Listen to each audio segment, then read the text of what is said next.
tous, c'est qu'en 2024, près de 10 500 agressions au couteau ont été recensées. La police nous dit que c'est 28 par jour. Dans tous les cas, c'est beaucoup, c'est trop, c'est absolument insupportable.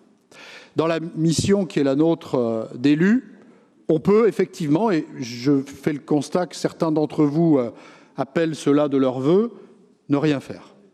Et considérer que, bien sûr, il faut regarder, constater et être observateur. Nous croyons ici précisément le contraire. Cela nous oblige, cette situation.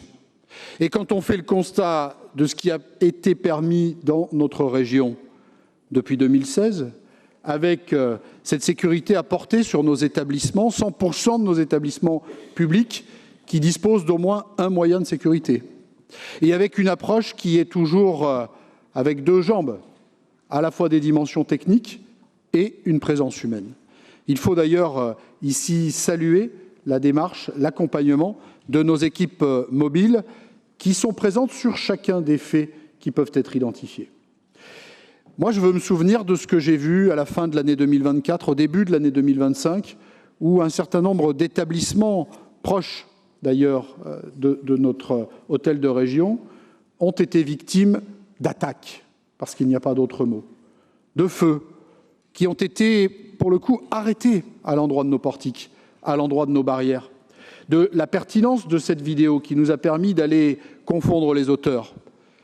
Si nous ne l'avions pas fait, qu'en serait-il en réalité? Qu'en serait-il des tirs de mortier que nous avons forcément limités? Qu'en serait-il de ces feux de poubelle qui ont été poussés jusqu'à la limite de ce qui était franchissable, c'est-à-dire la barrière, c'est-à-dire le tourniquet? Alors évidemment, vous l'avez dit, on est dans un moment où l'actualité est lourde. Et je veux, comme vous l'avez eu chacun ici dans vos expressions, avoir une pensée pour la famille de Mélanie, cette assistante éducative assassinée le 10 juin dernier en Haute-Marne, au moment justement où il y avait un contrôle de sac. Mais au-delà de cette actualité, ce qu'il faut voir aussi, c'est tout le travail qui a été fait en amont. Si nous sommes capables aujourd'hui de vous répondre, de vous faire des propositions, si d'un point de vue technique les choses ont été posées, c'est qu'en réalité nous n'avons jamais arrêté de nous intéresser à ces questions. Parce que ça nous oblige. Parce que nous avons une forme de responsabilité des défauts qui pourraient nous être opposés. Et si nous avons continué de travailler, c'est pour d'abord mettre en œuvre les plus de 100 millions d'euros d'investissement, Jean-Pierre Brenast l'a rappelé, pour protéger chacun de nos établissements. Mais c'est aussi de regarder de manière complémentaire tout ce qui peut concourir à la sécurité. Au continuum de la sécurité auquel, vous l'avez compris, je suis particulièrement attaché, et de ce que nous pouvons faire de manière très spécifique pour nos établissements scolaires. La proposition qui est faite aujourd'hui, elle nous permet d'aller chercher de nouvelles innovations. Dans un moment où nous avons besoin, dans ces établissements qui accueillent de nombreux élèves, des dispositifs qui assurent la fluidité, des dispositifs qui permettent d'avoir en temps réel une vision de ce qui se passe, soit sur les vêtements, de ce qui est porté dans les vêtements, de ce qui est porté dans les sacs, et qui nous permet, avec la plus grande efficacité, d'isoler, d'exclure du flux ceux qui seraient avec des situations douteuses. La vidéo algorithmique, ça n'est pas la reconnaissance faciale.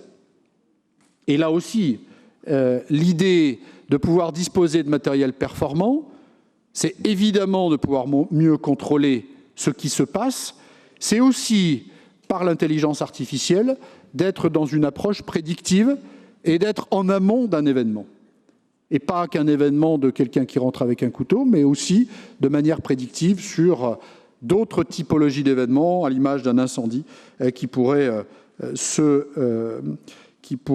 être provoqué. Alors oui, évidemment, et vous l'avez rappelé à quelques-uns, ce rapport, il est nourri d'une forme de fermeté. Il est nourri d'une détermination. Mais je crois que c'est à ce prix que nous pouvons protéger. Je crois que c'est à ce prix que nous pouvons finalement offrir à chacune et chacun le meilleur espace de liberté, en protégeant, en assurant ce qui est d'abord le socle, c'est-à-dire la possibilité de vivre protégé, de vivre en sécurité. Donc, nous sommes aujourd'hui prêts, et ça n'est pas un rapport d'incantation, c'est un rapport qui dit que nous sommes prêts et que nous attendons simplement que la possibilité nous soit donnée de mettre en œuvre ces dimensions supplémentaires, ces dimensions complémentaires de ce que nous avons fait déjà dans les établissements, de ce que nous accompagnons auprès des collectivités, de ce que nous avons dit hier à Clermont-Ferrand, où d'ailleurs juste avant que nous n'arrivions, une agression venait de se produire, et que si nos équipes n'avaient pas été là, eh bien les choses auraient pu être plus graves. Donc nous le disons aussi, évidemment, à l'endroit de tout ce qui fait l'engagement de sécurité que nous portons dans cette maison. Nous disons donc que nous sommes prêts pour une expérimentation. Nous sommes prêts pour ensuite élargir et aller plus loin, naturellement, comme nous l'avons fait depuis 2016 dans cet élan qui nous conduit jusqu'aujourd'hui, sur lequel nous sommes à un virage, qui nous permet d'aller plus loin.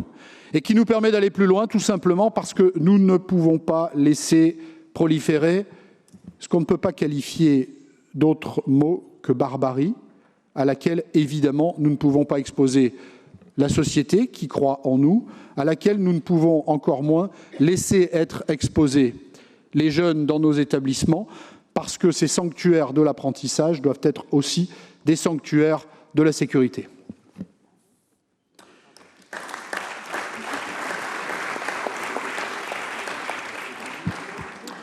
Nous en